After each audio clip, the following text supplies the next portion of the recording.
केदारनाथ विधानसभा उपचुनाव के लिए निर्वाचन क्षेत्र को 2 जोन और 27 सेक्टर्स में विभाजित किया गया है। कुल 133 मतदान केंद्रों पर 90,000 से अधिक मतदाता अपने मताधिकार का प्रयोग करेंगे और इस चुनाव में बीजेपी, कांग्रेस सहित कुल 6 प्रत्याशी चुनावी मैदान में हैं।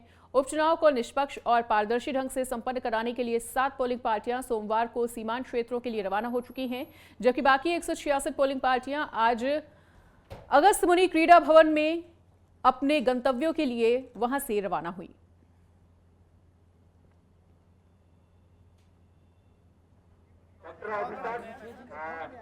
तो 133 मतदान केंद्रों पर मतदान होना है और आपको बता दें कि उपचुनाव की पारदर्शिता सुनिश्चित करने की तैयारी भी तमाम प्रशासनिक स्तरों पर पूरी की जा चुकी है। केदारनाथ उपचुनाव के लिए मतदान की तैयारियां पूरी होती हुई ऐसे में अगर पार्टियों की तैयारी की बात करें तो पार्टियों ने भी कोई कोर कसर नहीं छोड़ी है। ऐसे में पोलिंग पार्टियां भी अपने अपनी पोलिंग स्टेशंस के लिए रवाना होते हुए 133 मतदान केंद्रों पर सुरक्षा व्यवस्था भी चाक चौबंद की गई है और उपचुनाव में पारदर्शिता बनी रहे, ये सुनिश्चित करने के लिए भी तैयारी पूरी है प्रशासनिक स्तर की। तो 6 प्रत्याशी चुनावी मैदान में हैं और ऐसे में अगर मतदाताओं की बात करें तो 90,000 मतदाता लगभग इस सीट पर तमाम दिग्गजों की किस्मत का फैसला करेंगे। 133 मतदान केंद्रों पर मतदान होगा। उपचुनाव की पारदर्शिता सुनिश्चित करने की तैयारी किस तरह से चल रही है वो भी हम आपको तस्वीरों में दिखा रहे हैं। तमाम पोलिंग पार्टियां अपने अपने पोलिंग स्टेशन के लिए रवाना होती हुई ऐसे में केदारनाथ उपचुनाव कई मायनों में बेहद दिलचस्प इसलिए भी हो जाता है क्योंकि अगर बीते 2 उपचुनाव की बात की जाए उत्तराखंड में तो बीते 2 उपचुनाव कांग्रेस के नाम रहे थे, तो कहीं ना कहीं कांग्रेस का आत्मविश्वास काफी ज्यादा बढ़ा हुआ है। आत्मविश्वास से लबरेज बीजेपी को चुनौती देने के लिए कांग्रेस कोई कोर कसर नहीं छोड़ना चाहती है और ऐसे में दोनों ही पार्टियों के अपने अपने वादे हैं, अपने अपने बड़े दावे हैं और दोनों ही पार्टियां जीत का दम भर रही हैं।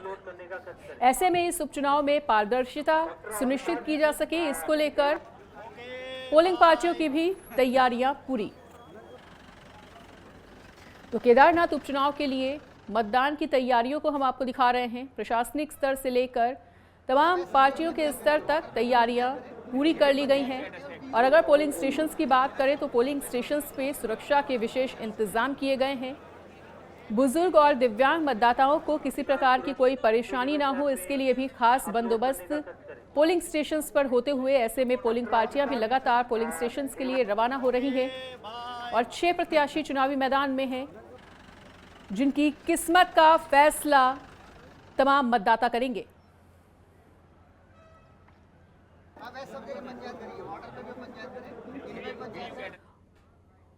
और इसी बीच हमारे साथ कुलदीप सिंह राणा जुड़ चुके हैं ज्यादा जानकारी के लिए। तो कुलदीप, देखिए उपचुनाव को लेकर तमाम पार्टियों ने तो अपनी अपनी तैयारियां कर ही रखी हैं और ऐसे में पोलिंग स्टेशन पर पोलिंग पार्टियां भी लगातार पहुंच रही हैं। पोलिंग स्टेशन पर किस तरह की तैयारी देखने को मिल रही है वो भी आप बताएं और तमाम पार्टियों के किस किस तरह के दावे हैं इस उपचुनाव को लेकर वो भी जानकारी दें। मनीषा, देखिए केदारनाथ उपचुनाव को लेकर जो प्रशासनिक तौर पे और निर्वाचन आयोग के तौर पे हम देखें तो पूरी तैयारियां कर ली गई है। कल 7 पोलिंग पार्टियां रवाना हुई थी जो दूरस्थ इलाके हैं, दूरस्थ पोलिंग बूथ है, वहां के लिए 7 पोलिंग पार्टियां कल रवाना हो गई थी और आज 166 पोलिंग पार्टियां रवाना हो रही है अगस्त्यमुनि के क्रीड़ा मैदान से और करीबन 4 बजे तक सभी पोलिंग पार्टियां रवाना हो जाएंगी और करीबन 7 से 8 बजे तक सभी पार्टियां अपने पोलिंग बूथों पर पहुंच जाएंगी। अगर हम सुरक्षा की दृष्टि से भी देखें तो वहां पे जो तमाम पुलिस के करीबन 1200 से अधिक जवान और अर्धसैनिक बल इसमें तैनात किए गए हैं। किसी भी तरह से पूरे इस मतदान को शांतिपूर्वक तरीके से संपन्न करवाए जाने को लेकर 1200 से अधिक सुरक्षा कर्मियों की तैनाती इस पूरे उपचुनाव में किए गए हैं।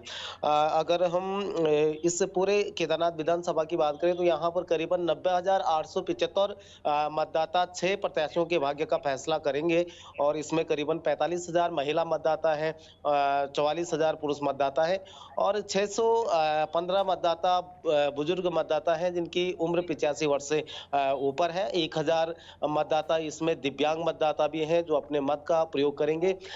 जिन कार्मिकों की ड्यूटी केदारनाथ उपचुनाव में लगाई गई है, उनका मतदान पोस्टल बैलेट के तौर पे किया गया है और करीबन 300 से अधिक कार्मिकों ने द्वारा पोस्टल बैलेट के जरिए अपने मत का प्रयोग किया है। केदारनाथ विधानसभा की अगर बात करें तो दो मुख्य पार्टियां, राष्ट्रीय पार्टियां हैं, भाजपा और कांग्रेस। फिलहाल उन्हीं के बीच ये पूरा मुकाबला देखने को मिल रहा है। हालांकि क्षेत्रीय दल उत्तराखंड क्रांति दल ने भी पूरी जोर आजमाइश कर रखी है और इसके साथ साथ जो निर्दलीय प्रत्याशी हैं त्रिभुवन चौहान, उनके द्वारा भी काफी जोर शोर से अपना प्रचार अभियान कल किया जा चुका था। इस पूरे विधानसभा उपचुनाव के दौरान किया गया था। तो काफी ये दिलचस्प मुकाबला होने वाला है। खासतौर पे कांग्रेस सत्ताधारी पार्टी से जो तमाम, चाहे केदारनाथ यात्रा को डाइवर्ट करने वाले सवाल हो या फिर केदारनाथ का धाम दिल्ली के बौराड़ी में बनाने का सवाल हो या फिर केदारनाथ का जो सोना चोरी हुआ था उस पर प्रकरण को लेकर काफी मुखर नजर आई।